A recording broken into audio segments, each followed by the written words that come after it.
ito ay rated SPG. Striktong patnubay at gabay ng magulang ang kailangan. Maaaring may masiselang tema, lengguwahe, karahasan, sexual, horror o droga na hindi angkop sa mga bata. Halos maloko nga itong si Greg Torrecampo matapos nga niyang makita na unti-unti ngang nasusunog ang nasabing mansyon ng mga Torrecampo.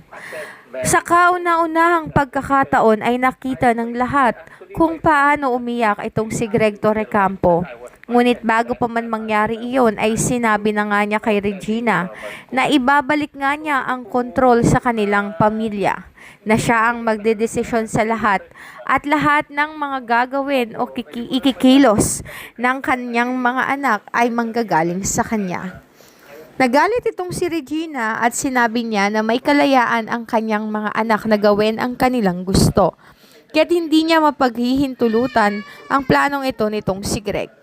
Kaya nga, nang matapos ang investigasyon ay hindi tuloy alam ng mga kapulisan kung sino talaga ang punot dulo ng nasabing sunog.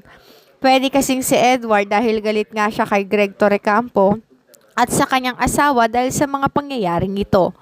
Pwede rin naman itong si Marge dahil sa galit niya sa ginawa nitong si Thea at nitong si Paulo. Ngunit pwede rin naman itong si Regina dahil may galit ito kay Greg at ayaw niyang magpakontrol dito.